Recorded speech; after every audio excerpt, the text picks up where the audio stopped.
ഇൻഷാ അല്ലാഹ് ഈ പ്രസംഗം ഒരുപക്ഷെ ഓൺലൈനിൽ ആളുകൾ കേൾക്കുന്നുണ്ടാകും. നാളെ ഇത് റെക്കോർഡ് ചെയ്ത് ചിലരെങ്കിലും ഇൻഷാ അല്ലാഹ് ഭാഗ്യമുള്ളവർ ഇത് കേൾക്കും. ഇപ്പം നിങ്ങളും എൻ്റെ മുമ്പിൽ ഇരുന്നു കൊണ്ട് ഇത് കേൾക്കുകയാണ്. ഇപ്പം നമ്മളിങ്ങോട്ട് വരുമ്പോൾ നമുക്കൊരു നിയ്യത്തുണ്ടാവും. ഇന്നമൽ അഅമാലു ബിന്നിയ്യാത്ത് വ ഇന്നമാ ലികുല്ലി ഇംറിഇൻ മാ നവാ. എന്താണ് ഇങ്ങോട്ട് വരുമ്പോൾ നമ്മുടെ നിയ്യത്ത്? ആ നിയ്യത്ത് തന്നെയാണ് നമ്മെ സംബന്ധിച്ചിടത്തോളം അള്ളാഹുവിങ്കൽ സ്വീകാര്യരാക്കുന്നതും അള്ളാഹുവിനാൽ തിരസ്കരിക്കപ്പെടുന്നതും ഈ നിയ്യത്തനുസരിച്ചാണ്. വമൻ അറാദൽ ആഖിറത വസആ ലഹാ സഅയഹാ വഹുവ മുഅ്മിൻ. വിശുദ്ധ ഖുർആൻ 17 അധ്യായം 19 വചനത്തിൽ പറയുന്നതാണ്. ഒന്നും കൂടി ക്ലാരിറ്റി വരുത്തി പറഞ്ഞാൽ നിയ്യത്തുണ്ടാകണം, ഇഖ്ലാസ് ഉണ്ടാകണം, ഇത്തിബാഉർ റസൂൽ ഉണ്ടാകണം. നബി സല്ലല്ലാഹു അലൈഹി വസല്ലം പഠിപ്പിച്ച പോലെയാവണം. പടച്ചവനിലേക്കുള്ള ഇഖ്ലാസ് ഉണ്ടാകണം. അതുപോലെ തന്നെ അതൊരു നല്ല നിയ്യത്തോടു കൂടി ആയിരിക്കണം ചെയ്യേണ്ടത്. അങ്ങനെയാണെങ്കിൽ നന്ദിപൂർവം ആ ഈമാനുള്ള സ്ത്രീയാകട്ടെ പുരുഷനാകട്ടെ അവരിൽ നിന്ന് അത് സ്വീകരിക്കപ്പെടുന്നതാണ് നന്ദിയോടുകൂടി എന്നാണ് ഖുർആൻ അവിടെ പറയുന്നത്. അടുത്ത വാചകം, നമ്മളൊക്കെ തന്നെ വിവാഹം കഴിക്കുന്നു, നമ്മുടെ പ്രാർത്ഥന വളരുന്നു, അവരുടെ വിദ്യാഭ്യാസം നമുക്കൊരു പ്രശ്നമാകും, ഏറ്റവും അടുത്തവർ, ഇങ്ങനെയൊക്കെ തുടങ്ങി ഒരുപാട് ഘടകങ്ങൾ ചേർന്നതാണ് ഒരു വിശ്വാസിയുടെ ജീവിതം. ഒരു വിശ്വാസി ജീവിതത്തെ നോക്കിക്കാണേണ്ടത് എങ്ങനെയെന്നാണ് ഞാൻ ആദ്യം പറയുന്നത്. അവരോട് പറയുന്നത് തന്നെ മനുഷ്യനെ ഈ ഭൂമുഖത്തേക്ക് സൃഷ്ടിക്കുന്നത് പരീക്ഷിക്കാനാണ്. വലനബലു വന്നക്കും. ഈ പോയിന്റ് എപ്പോഴും ഇതെന്തിനാണെന്നറിയോ? അതിനാദ്യം മനസ്സിലാക്കേണ്ട കാര്യം ജീവിതം കടുത്ത പരീക്ഷണം കൊണ്ടല്ലാകും. ഇപ്പോൾ നമ്മൾ സാധാരണ ഉമിത്തിയിൽ മാലിന്യം നീക്കാനാണ്. അതുപോലെ മനുഷ്യനെ പരീക്ഷണത്തിൻ്റെ തീച്ചൂളയിലിട്ട് അല്ല നമ്മളെ പരീക്ഷിക്കും. അതാണ്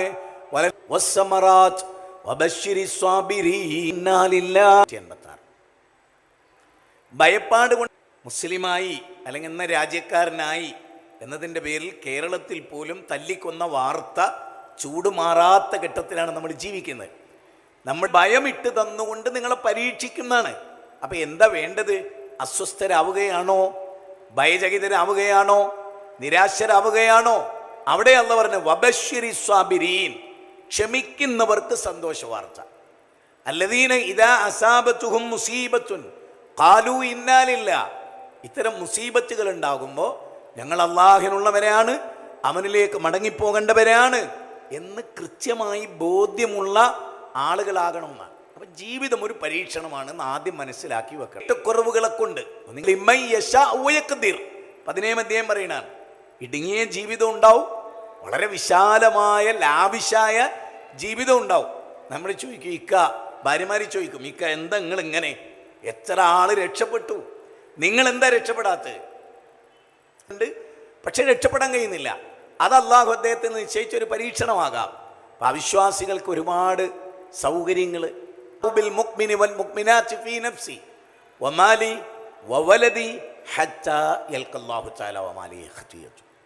വിശ്വാസിക്ക് പരീക്ഷണങ്ങൾ ആയിക്കൊണ്ടേയിരിക്കും, ശരീരത്തിലും സമ്പത്തിലും സന്താനങ്ങളിലും. എന്നാൽ അള്ളാഹു പറയണത് എന്താണ്? റസൂൽ പറയണത് എന്താണ്? പാപമുക്തരായിട്ട് ചെയ്ത പാപങ്ങളൊക്കെ അള്ളാഹു പുറത്തു കൊടുക്കും. അങ്ങനെ പാപമുക്തരായി പരിശുദ്ധരായി അവർ അള്ളാഹിനെ കണ്ടുമുട്ടുന്നതാണ്. അപ്പോൾ പരീക്ഷണത്തിൻ്റെ റിസൾട്ട് എന്താണ്? പരീക്ഷണത്തിൻ്റെ റിസൾട്ട് പരിഭാവനത്വത്തോടെ പടച്ചതമ്പുരാനെ കണ്ടുമുട്ടുന്നുള്ളതാണ്. ഇനി ഞാനൊന്ന് ചോദിച്ചോട്ടെ, ഇത് കൊതിക്കാത്ത ആരാള്? എല്ലാ പാപവും പൊറുക്കപ്പെട്ടവരായി പടച്ചതമ്പുരാനെ കണ്ടുമുട്ടാനാ ഈ പരീക്ഷണത്തിൻ്റെ ഒക്കെ ഒരു നേരത്തെ പറഞ്ഞത് സൂറത്ത് ബഖറയിലെ 155-56 വചനമാണ്. സൂറത്ത് റഅദ് 13 അധ്യായമാണ്. 22 മകനെ നഷ്ടപ്പെടും അംറ ഫസബ്റുൻ ജമീൽ വല്ലാഹുൽ മുസ്തആൻ അലാ മാ തസിഫൂൻ.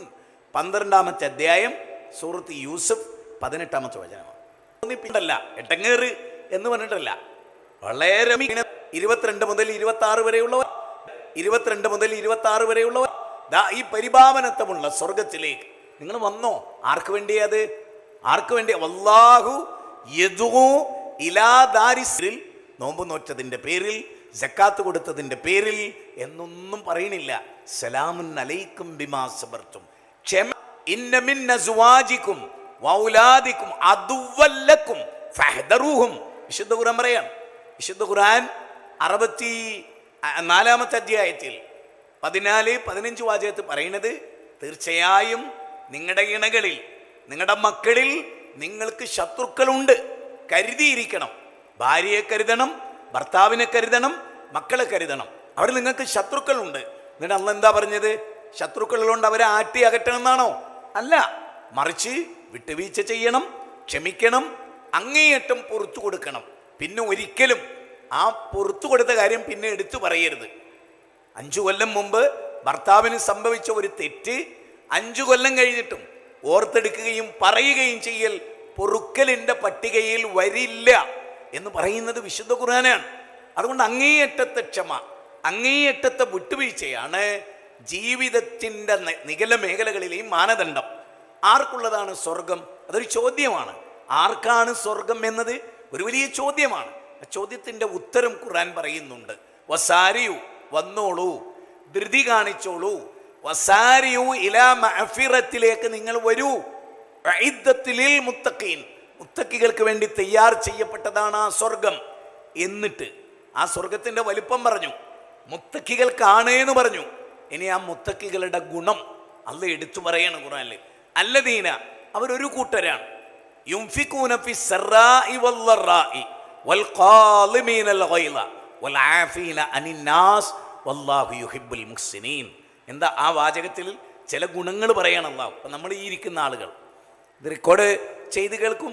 ഇപ്പോൾ ഓൺലൈനിൽ ഒരു പക്ഷേ ഇത് കേൾക്കുന്നുണ്ടാകുന്നതാണ് എൻ്റെ ഒരു ധാരണ. അങ്ങനെ കേട്ടുകൊണ്ടിരിക്കുന്നവരോടാണ് ഞാൻ പറയുന്നത്, ഇവിടെ എന്താ അള്ളാഹ് പറഞ്ഞത്? ഒന്ന്, അല്ലദീൻ, അവരൊരു കൂട്ടരാണ്. സമ്പത്തുള്ള സമയത്തും ചെലവഴിക്കും, ഇല്ലാത്തപ്പോഴും ചെലവഴിക്കും. 10 ലക്ഷം കയ്യിലുണ്ടായാലും ചെലവഴിക്കും, 10 ഉറുപ്പ്യ കയ്യിലുണ്ടായാലും ചെലവഴിക്കും. ചെലവഴിക്കുക എന്നത് അവരുടെ ഒരു പ്രത്യേക ക്വാളിറ്റിയാണ്. അത് പണമില്ല, ഇപ്പോൾ വലിയ പൈസ ഒന്നുമില്ല, ഉണ്ടല്ലോ, നീ ജീവിക്കുന്നുണ്ടല്ലോ, മക്കൾക്ക് ഉപജീവനം കൊടുക്കുന്നുണ്ടല്ലോ, നിന്റെ കാര്യങ്ങൾ നടക്കുന്നുണ്ടല്ലോ, പേരിനെങ്കിലും നിനക്കൊരു ആ ഒരു ഇല്ലാത്തപ്പോഴും അനുസരിച്ച് ചെലവഴിക്കും. രണ്ടാമത്തെ കാര്യം അള്ളാഹ് പറയുന്നത്, കോപം വരും. കോപം വരില്ല എന്ന് അള്ളാഹ് പറഞ്ഞില്ല. ആ മദീനത്തെ പള്ളിയിലേക്ക് ഒരാൾ വരും, ആള് സ്വർഗത്തിലാണ്. ഇതാണ് പോയിന്റ്. നമ്മൾ ആലോചിക്കേണ്ടത്, പ്രസംഗിക്കുന്ന എനിക്കും കേൾക്കുന്ന നിങ്ങൾക്കും ഈ സ്വഭാവം ഉണ്ടോ? ഏത് സ്വഭാവം? ഒരാൾ ഇങ്ങോട്ട് വരും, നബി പറയുന്ന ആൾ സ്വർഗത്തിലാണ്. 3 തവണയായി 3 സന്ദർഭങ്ങളിലായി തിരുദൂതർ ഇക്കാര്യം പറഞ്ഞു. അപ്പോഴൊക്കെ കടന്നു വരുന്നത് ഒരു സ്വഹാബിയാണ്. 3 തവണയും താമസിക്കുകയാണ്. അദ്ദേഹത്തിൻ്റെ ക്വാളിറ്റി എന്താണ്? നബി 3 തവണ പറഞ്ഞല്ലോ സല്ലല്ലാഹു അലൈഹി വസല്ലം ഇയാൾ സ്വർഗത്ത് പോകുന്നത്. അപ്പോൾ ആ ഗുണം എന്താണെന്ന് അറിയാൻ വേണ്ടിയാണ്. അപ്പോൾ അദ്ദേഹത്തിൻ്റെ വീട്ടിൽ പോയി 3 ദിവസം അദ്ദേഹത്തിൻ്റെ ഖുർആനൊക്കെ ഒരേപോലെയാണ്. 3-ാമത്തെ ദിവസം തിരിച്ചു പോകുമ്പോൾ അബ്ദുല്ലാഹ് ഇബ്നു അംർ ഇബ്നുൽ ആസ് ചോദിച്ചു, അല്ല എന്താണ് നിങ്ങളിങ്ങനെ മസ്ജിദ് നബവിയിലേക്ക്, എന്താണ് അതിൻ്റെ അടിസ്ഥാന കാരണം? ഞാൻ എൻ്റെ വിരിയിലേക്ക് തലയായിച്ച് അള്ളാനെ ഓർത്ത് വലത് ഭാഗത്തേക്ക് ചരിഞ്ഞ് ഞാൻ കിടക്കുമ്പോൾ ലോകത്തൊരാളോടും എനിക്ക് കോപമില്ല, വിരോധമില്ല, അസൂയയില്ല. ഇനി ഞാൻ ചോദിക്കുകയാണ്, ഈ കേൾക്കുന്ന നിങ്ങളും പറയുന്ന എനിക്കും ആരോടെങ്കിലും കോപമുണ്ടോ? തൗഹീദുണ്ടായാൽ, അസൂയയില്ലെങ്കിൽ തീർച്ചയായും സ്വർഗം. അപ്പോൾ അസൂയയില്ലാത്ത ഒരു മനസ്സുണ്ടാകണം, വിദ്വേഷമില്ലാത്ത ഒരു മനസ്സുണ്ടാകണം. തിരുദൂതര് അപ്പോൾ സാബത്ത് പറഞ്ഞു, വെടുപ്പും വൃത്തിയുമുള്ള ഡ്രസ്സ്, വെടുപ്പും വൃത്തിയുമുള്ള വീട് എന്നൊക്കെ പറഞ്ഞാൽ ഞങ്ങൾക്ക് മനസ്സിലാകും. പക്ഷെ വെടുപ്പും വൃത്തിയുള്ള ഹൃദയം എന്ന് പറഞ്ഞാലോ? നബി പറഞ്ഞു, വെടുപ്പും വൃത്തിയുമുള്ള ഹൃദയം എന്ന് പറഞ്ഞാൽ അസൂയയില്ലാത്ത, വിരോധമില്ലാത്ത, അലാ ഖുലൂബിഹിം വഅലാ സമഇഹിം, അതിന്മേൽ മൂടി വെക്കപ്പെടരുത്, കണ്ണിൽ കാണാത്ത അവസ്ഥ നമുക്കുണ്ടാകരുത്. നമ്മുടെ ഹൃദയം ശുദ്ധമാകണം. കല്ല ബൽ അറാന അലാ ഖുലൂബിഹിം മാ കാനൂ യക്സിബൂൻ കല്ലാ ഇന്നഹും അൻ റബ്ബിഹിം യൗമൈദിൻ ലമഹ്ജൂബൂൻ. പായം കറുത്തുപോയി. അങ്ങനെ ഹൃദയം കറുത്തവരെ റബ്ബിനെ അവർക്ക് കാണാൻ കഴിയില്ല. അല്ലേ? യൗമൈദിൻ നാളിറാ ഇലാ റബ്ബിഹാ നാളിറാ. അന്ന് ചില മുഖങ്ങൾ പ്രസന്നമായിരിക്കും. റബാ കുല്ലു അല വഹിയൽ കലായി, അത് കേടുവന്നാൽ ശരീരം മുഴുവനും കേടുവന്നു എന്നാ പറയും. അലാ വഹിയൽ ഖൽബ്, അത് ഹൃദയമാണ്. ഇനിയോ, ഇന്നല്ലാഹ ലാ യൻദുറു ഇലാ അജ്സാമിക്കും വലാ ഇലാ സുവരിക്കും വലാകിൻ യൻദുറു ഇലാ ഖുലൂബിക്കും വഫീ റിവായത്തിൻ ഉഖ്റാ. അല്ലാഹു നിങ്ങൾ ശൈഖുൽ ഇസ്ലാം അല്ലാഹ് അത് പരിഗണിക്കില്ല. ഒരാൾക്ക് നല്ല വാഹനമുണ്ട്, അതല്ല പരിഗണിക്കില്ല. ഒരാൾക്ക് നല്ല സൗന്ദര്യമുണ്ട്, അല്ല പരിഗണിക്കില്ല. ഒരാൾക്ക് നല്ല ആരോഗ്യമുണ്ട്, അല്ല പരിഗണിക്കില്ല. ഒരാൾക്ക് കുറെ കുട്ടികളുണ്ട്, അല്ല പരിഗണിക്കില്ല. അള്ളാഹുവിൻ്റെ നോട്ടം അയാളുടെ ഹൃദയത്തിലേക്കാണ്. അപ്പോൾ ഇതിനെല്ലാറ്റിനേക്കാളും നമ്മൾ പലപ്പോഴും നല്ല വീട്, നല്ല ക്വാളിറ്റിയുള്ള മാർബിൾ ടൈൽ, നല്ല ഡ്രസ്സ്, അത് നന്നായിട്ട് അയൺ ചെയ്ത് സ്റ്റാർച്ച് സ്പ്രേ ചെയ്ത് അതിൽ സുഗന്ധം പൂശി നല്ല ഷൂ ധരിച്ച് നല്ല ഡ്രസ്സിട്ട് ഒക്കെ നമ്മൾ ജീവിക്കുന്നു. പക്ഷെ അള്ളാഹുവിൻ്റെ നോട്ടം നമ്മുടെ ഹൃദയത്തിലേക്കാണ് എന്നത് എത്ര ചിന്തനീയമായ വാക്കാണ്. ശൈഖുൽ ഇസ്ലാം ഇബ്നു തൈമിയ്യ പറയുന്നു, അതുകൊണ്ട് തന്നെ നിങ്ങൾ നന്നാക്കേണ്ടത് നിങ്ങളുടെ ഹൃദയമാണ്, നിങ്ങളുടെ മനസ്സാണ്. ഈ മനസ്സ് നന്നാകുമ്പോൾ ജീവിതവും നന്നാകും. ഹൃദയശുദ്ധി ഉണ്ടാകുമ്പോൾ ജീവിതവും നന്നാകും. എൻ്റെയും നിങ്ങളുടെയും ഹൃദയം ശുദ്ധിയാകുമ്പോൾ നമ്മൾ നന്നാകും. ഇനി നമുക്ക് ചില കാര്യങ്ങൾ വളരെ വേഗത്തിൽ പറഞ്ഞു പോകേണ്ടതായിട്ടുണ്ട്. ഒന്ന്, നമ്മളൊക്കെ കല്യാണം കഴിച്ചു. എനിക്കൊക്കെ കല്യാണം കഴിഞ്ഞു, കുട്ടികളായി, പേരമക്കളായി. ഇവിടെ ഇരിക്കുന്ന പല ആളുകൾ അങ്ങനെ ഇരിക്കും, മക്കളാവും പേരമക്കളാവും. പിന്നെ നമ്മളൊക്കെ ജീവിക്കുന്ന കുറേ കാലം കഴിഞ്ഞല്ലോ, സാരല്ലേ, ഇനി ഇങ്ങനെയൊക്കെ അവിടെ പോവാം. ഒരു തൃപ്തിയില്ല, ജീവിതത്തിനൊരു തൃപ്തിയില്ല. ഭാര്യ ചെയ്യുന്നത് പലതും നമുക്കിഷ്ടമില്ല, ഭർത്താവ് ചെയ്യുന്നത് പലതും നമുക്കിഷ്ടമില്ല. കാരണം ആവശ്യമില്ലാത്ത കാര്യങ്ങൾ തമ്മിൽ പറയുകയും ചോദിക്കുകയും ഒക്കെ ചെയ്യുമ്പോൾ നമുക്കൊരു വ്യസനമാണ്. ഉദാഹരണം, ഭർത്താവിനോട് ചോദിക്കുക, നിങ്ങൾ എവിടെയുള്ളതെന്ന് ചോദിക്കുക, നല്ല കാര്യമാണ്, അന്വേഷിക്കണം. നിങ്ങളിപ്പോൾ എവിടെ നിൽക്കണത്, അടുത്ത ചോദ്യമാണേ, ഭാര്യൻ്റെ ചോദ്യമാണ്. നിങ്ങളിപ്പോൾ എവിടെ നിൽക്കണത്? ഏത് പിന്നെ കടയുടെ മുമ്പിലാണ്, ബാംഗ്ലൂരാണ്, പുത്തൂരാണ്, കോഴിക്കോടാണ് എന്നല്ല ചോദിക്കും, എവിടെ? അടുത്ത ചോദ്യം, അവിടെ ആരൊക്കെയാ ഉള്ളത്? നിങ്ങൾ ബസ്സിലാ? അതെ. ഏത് സീറ്റിലാ? ഫ്രണ്ടിലാ? മുന്നിൽ? എന്തിനാണ്? എന്താണ്? അങ്ങനെ ചോദിച്ചിട്ട് ഭർത്താവിനെ കൊണ്ട് കത്തിയെടുത്തിട്ട് ഒറ്റ കുത്തോളം നെഞ്ചത്തേക്കട് കുത്തിയാലോ എന്ന് തോന്നുന്ന വിധത്തിൽ ഒരു 150 ചോദ്യം കണ്ട് ചോദിക്കും. എന്നിട്ട് ഞെളിഞ്ഞ് കുത്തിന്നിട്ട് ഞാൻ നല്ല ഭാര്യ കേട്ടോ, അങ്ങനെ പിടിച്ചു. സ്വസ്ഥ കൊടുക്കില്ല ജീവിതത്തിൽ സ്വസ്ഥത കൊടുക്കില്ല. തിരിച്ചു അങ്ങനെ തന്നെ ചോദിക്കും. ഇന്നിപ്പോൾ ഇവിടെ ആരോ വന്നതായിട്ടൊക്കെ തോന്നുന്നുണ്ടല്ലോ, വെറുതെ അടിച്ചു വിടുകയാണ്. ഭാര്യനോട് പറയാണ്, നീ എൻഗേജ്ഡ് ആയിരുന്നല്ലോ, ഞാൻ വിളിച്ചിട്ട് കിട്ടിയില്ലല്ലോ. ആ സാധു ചിലപ്പോൾ ഈ ഭർത്താവിൻ്റെ ഡ്രസ്സ് അലക്കിയായിരിക്കും, ഫോൺ ഇവിടെ റൂമിലായിരിക്കും, ഡ്രസ്സ് അപ്പുറത്ത് അലക്കണത്. അപ്പം അതിൻ്റെ പേരിൽ ചോദിക്കണം, ഇന്ന് ഇവിടെ ആരോ വന്നിട്ടുണ്ടല്ലോ. ആ സാധു അങ്ങനെ ഒന്നിനെ കുറിച്ച് ചിന്തിച്ചിട്ടുണ്ടല്ല. അപ്പം അവൾക്ക് തോന്നുകയാണ് എന്ത്, ഈ മനുഷ്യൻ്റെ കൂടെ ജീവിച്ചിട്ട് കാര്യമല്ല. ഇങ്ങനെയാണ് നമ്മുടെയൊക്കെ ജീവിതം തകർന്നു പോകുന്നത്. അല്ലാണ്ട് ഇസ്ലാമിൻ്റെ കുഴപ്പം കൊണ്ടോ ഇസ്ലാമിക കാഴ്ചപ്പാടുകളുടെ കുഴപ്പം ശരിക്കും ശ്രദ്ധിച്ചോളി. ഒരു മൈക്രോ സെക്കൻഡ് പോലും വെറുതെ ആക്കരുത്. വെറുതെ ഒരു മൈക്രോ, ഈ വിശ്വാസിയുടെ തന്നെ ഒരു പ്രത്യേകത എന്നറിയോ, അയാൾ നല്ലതേ പറയൂ. അയാൾ വെറുതെ എന്തെങ്കിലും പറഞ്ഞ് ഇറക്കുന്ന ഒരാളാവില്ല. പറയണത് കാര്യമായിരിക്കും. ചിലപ്പോൾ അതിൽ കടുപ്പുണ്ടാവും, സ്ട്രോങ് ഉണ്ടാവും, ഒക്കെ നന്മ ഉദ്ദേശിച്ചായിരിക്കും പറയാം. പക്ഷെ അനാവശ്യങ്ങൾ ഇങ്ങനെ പറഞ്ഞു കിടക്കുക, അത് അയാളുടെ ജീവിതത്തിൽ ഉണ്ടാവില്ല. കാരണം അയാൾക്ക് അതിന് സമയമില്ല. നല്ല കാര്യം ചെയ്യാൻ തന്നെ അയാൾ ഒരുപാട് ബുദ്ധിമുട്ടുന്ന, ഒരുപാട് മുഖങ്ങളെ ഫേസ് ചെയ്യുന്ന അഥവാ അഭിമുഖീകരിക്കുന്ന ഒരാളായിരിക്കും ആ വീട്ടിലെ പുരുഷൻ. അയാൾ ജോലി സ്ഥലത്ത് അയാൾക്ക് സമ്മർദ്ദം ഉണ്ടാവും, അയാളുടെ രാഷ്ട്രീയ ബോധത്തിൽ അയാൾക്ക് സമ്മർദ്ദം ഉണ്ടാവും, അയാളുടെ സംഘടനയിൽ അയാൾക്ക് സമ്മർദ്ദം ഉണ്ടാവും. ഒരുപാട് പ്രശ്നങ്ങൾ അഭിമുഖീകരിക്കുന്ന ഒരാളാണ് അയാൾ. വീട്ടിൽ മാത്രം ഇരിക്കുന്ന ഒരാളല്ല. ഭാര്യ എപ്പോഴും അയാളെ പറ്റി ചിന്തിക്കും. എന്താ മനസ്സിലാക്കേണ്ടത്? എൻ്റെ ഇക്കാക്ക, എൻ്റെ ഭർത്താവ് എന്നെപ്പോലെ വീട്ടിലിരിക്കുന്ന ഒരാളല്ല. സർക്കാരിൻ്റെ ഒരു ഓഫീസിൽ പോകുന്ന ആളാണ്.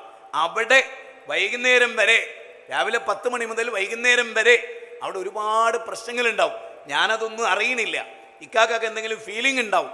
അതുകൊണ്ടാണ് ഫോൺ എടുക്കാത്തതെന്ന് മനസ്സിലാക്കാൻ നേരത്തെ പറഞ്ഞ പോലെ കഴിയുന്നില്ല. ഭാര്യ അവിടെ അലക്കുകയായിരുന്നു, അതുകൊണ്ട് കഴിഞ്ഞില്ല. ഒന്നാമത്തെ റിങ് ചെയ്യുമ്പോൾ തന്നെ എടുത്തിട്ടില്ലെങ്കിൽ ഭർത്താവിന് സംശയം. ഈ ജീവിതം സ്വസ്ഥതയല്ല. ഇതിന് സമാധാനം നല്ല പറയാ, ഇതിന് ഇസ്ലാം നല്ല പറയാ. ഇത് ശരിക്കും മക്കളെ ഉപ്പ മനസ്സിലാക്കുന്നില്ല. ഞാൻ ഈ പറയുന്ന ഏരിയ പ്രത്യേകം നിങ്ങൾ ശ്രദ്ധിക്കുക. മനസ്സിലാക്കുക എന്നുള്ളത് വലിയൊരു കാര്യമാണ്. ഒരാളെ മനസ്സിലാവുക എന്നത് ചിലപ്പോൾ 25 കൊല്ലം കഴിഞ്ഞാലും മനസ്സിലാക്കാൻ കഴിയുക. ചിലപ്പോൾ ഒരു അന്യൻ്റെ ഭാര്യക്ക്, ഇപ്പം എനിക്കൊരു കൂട്ടുകാരുണ്ടാവും, എൻ്റെ ഇപ്പം വിവാഹം നമ്മൾ ചെയ്തു കഴിഞ്ഞു, ജീവിച്ചു. കഴിക്കാത്ത നമ്മുടെ മക്കളെ നമ്മൾ ചെന്നിട്ട് വിവാഹത്തിൻ്റെ കുരുക്കിൽപ്പെടുത്തരുത്. പിന്നെ എന്താ വേണ്ടത്? ബോധം ഉണ്ടാക്കി കൊടുക്കണം. കല്യാണം എന്തിനാണെന്ന് നമ്മുടെ മക്കൾ അറിയണം. നമ്മുടെ മക്കൾ ഭർത്താവിനെ തിരഞ്ഞെടുക്കണം. അതുകൊണ്ടാണല്ലോ നിങ്ങൾ നോക്കൂ, നമ്മൾ ആരും അത് ശ്രദ്ധിക്കാത്തതുകൊണ്ടാണല്ലോ നമുക്ക് സംഭവിക്കുന്ന ഒരു തെറ്റ്. അതായത് നബി സല്ലല്ലാഹു അലൈഹി വസല്ലം പറഞ്ഞു, തുൻകഹുൽ മർഅതു ലിഅർബഇൻ ലിമാലിഹ വലിജമാലിഹ വലിയസ്ബിഹ വലിദീനിഹ ഫൾഫർ ബിദാത്തിദ്ദീൻ തരിബത് യദാക്. സാധാരണയായി ഏത് ലോകത്തും ഏത് നാട്ടിലും പെണ്ണിൻ്റെ സൗന്ദര്യം ഒരു പ്രശ്നം തന്നെയാണ്. പെണ്ണിൻ്റെ കുടുംബ മഹിമ, കുലമഹിമ, പിന്നെ പെണ്ണിൻ്റെ മാൽ, ധനം, പിന്നെ പെണ്ണിൻ്റെ ദീൻ. പിന്നെ 4 കാര്യമാണ് പ്രധാനമായിട്ട് നോക്കുക. വേറെയും കുറേ നോക്കുന്നവരുണ്ടാവാം. പ്രവാചകൻ ഒരു 4 പ്രസിദ്ധമായ കാര്യം പറഞ്ഞു എന്ന് മാത്രം. എന്നിട്ട് പ്രവാചകൻ പറഞ്ഞു, ഫദ്ഫർ ബിദാത്തിദ്ദീൻ, മതനിഷ്ഠയുള്ള സ്ത്രീയെ കല്യാണം കഴിച്ചോ പുരുഷനെ കല്യാണം കഴിച്ചോ. ഫൻകിഹു അയാമാ മിൻകും വസ്വാലിഹീന മിൻ ഇബാദികും വഇമായികും യകൂനു ഫുഖറാ യുനിയുമുല്ലാഹു മിൻ ഫദ്ലി വല്ലാഹു വാസിഉൻ അലീം. ഖുർആന്റെ 24-ാം അധ്യായം 32-ാമത്തെ വചനമാണ്. സ്വാലിഹീങ്ങളായ ആളുകളെ കൊണ്ട് മക്കളെ കല്യാണം കഴിപ്പിക്കുക.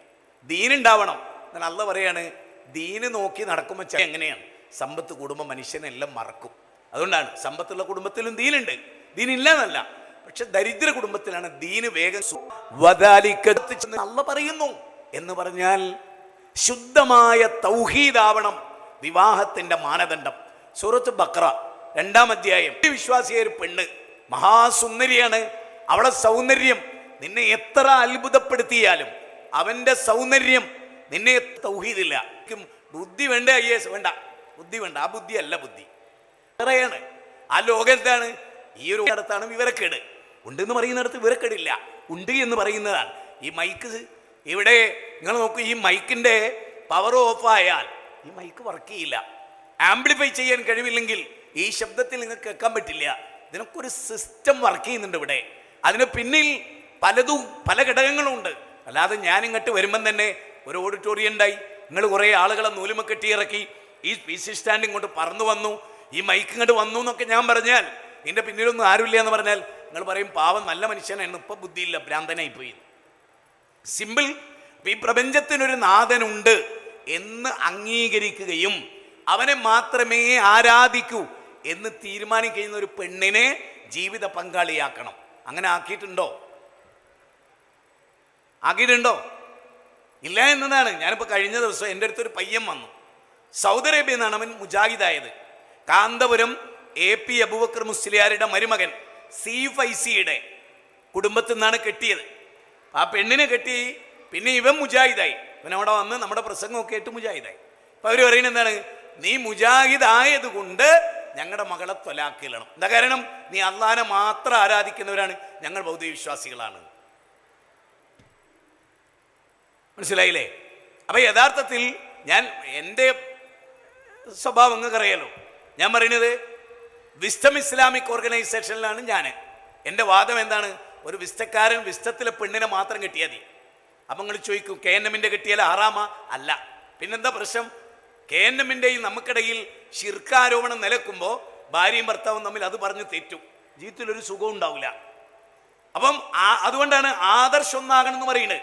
അല്ലാതെ ഇവിടുത്തെ KNM എന്നൊരു പെണ്ണിട്ടിയെ കുഴപ്പമുണ്ടെന്ന അർത്ഥത്തിലല്ല. ജമാഅത്തെ ഇസ്ലാം എന്നൊരു പെണ്ണിട്ട് ആദർശപരമായി തൗഹീദിന്റെ കാര്യത്തിലാണ് നമ്മൾ വ്യതിയാനം. വോട്ട് ചെയ്യൽ ശിർക്കാണ് എന്ന് വാദിക്കുന്ന ആളുകളായിരുന്നു ജമാഅത്തെ ഇസ്ലാമി. അപ്പൊ അതിൽ നിന്നൊരു പെണ്ണിനെ കെട്ടിക്കൊണ്ടുവന്നാൽ ഇക്കാക്ക് വോട്ട് ചെയ്യുമ്പോൾ നമ്മൾ പറയും മുശ്രിക്കാ പോണതെന്ന്. അപ്പോൾ സൂറത്ത് ബക്കറ പ്രകാരം മുജാഹിദിനെ കെട്ടാൻ പാടില്ല ജമാഅത്തെ ഇസ്ലാമിക്ക്. അവരെ വാദം സത്യമാണെങ്കിൽ. കാരണം മുജാഹിദ് വോട്ട് ചെയ്യാന്ന് വിശ്വസിച്ചവരാണ്, ജമാഅത്തെ ഇസ്ലാമി വോട്ട് ചെയ്യരുതെന്ന് വിശ്വസിച്ചവരാണ്. 10-30 കൊല്ലം മുമ്പുള്ള കഥയാണ്. ഇപ്പം ജമാഅത്തുകാർ ഇത് കേട്ട ഒരു എന്നെ ഞെട്ടിപ്പോവും. ഞാൻ പറഞ്ഞു വരുന്നത് മനസ്സിലായോ? അതായത് ദാമ്പത്യ ജീവിതത്തിന്റെ ബേസ് ആശയമാണ്. ആശയമുള്ളവരെ കെട്ടുമ്പോൾ അല്ലെ പിന്നെ ഒരാശയം ആർക്കുണ്ടാകരുത്, ഒരാശയവും ആർക്കുണ്ടാകരുത്. ഇന്നലെ മരിച്ച ശ്രീനിവാസനെ പോലെ അയാളെ കെട്ടിയോക്കില്ല ആദർശം, അയാൾക്കില്ല ആദർശം. അതുകൊണ്ടായി പ്രശ്നമില്ല. നേരെ മറിച്ച് പരലോകം ഉണ്ട് എന്ന് വിശ്വസിക്കുകയാണെങ്കിൽ ആദർശത്തിനാണ് 1-ാം സ്ഥാനം. തൗഹീദ്. അതുകൊണ്ടാണ് ഉമ്മു സുലൈം, നിങ്ങൾ തൗഹീദ് സ്വീകരിക്കാതെ ഞാൻ നിങ്ങളുടെ ഭാര്യ ആവില്ല. നമ്മുടെ പെൺകുട്ടികൾക്ക് അങ്ങനെ പറയാൻ കഴിയണം. അങ്ങനെ വരുമ്പോൾ ഒരു മുസ്ലിം പെൺകുട്ടി ക്രിസ്ത്യാനിനെ പ്രേമിക്കൂല, ഒരു മുസ്ലിം പെൺകുട്ടി ഒരു ഹിന്ദു ചെക്കനെ പ്രേമിക്കൂല, തിരിച്ചുണ്ടാവില്ല. തിരിച്ചുണ്ടാവില്ല. എന്താ കാരണം? തൗഹീദാണ് പ്രേമത്തിന്റെ മാനദണ്ഡം. ഇത് മവദ്ദ എന്ന പ്രോഗ്രാമാണ്. വമിന്നായാതിഹി അൻ ഖലഖ ലകും മിൻ അൻഫുസികും അസ്വാജ ലിതസ്കുനു ഇലൈഹാ വജഅല ബൈനകും മവദ്ദതൻ വറഹ്മ. മവദ്ദതൻ വറഹ്മ ഇന്ന ഫീ ദാലിക ലആയാതിൻ ലിഖൗമി യതഫക്കറൂൻ.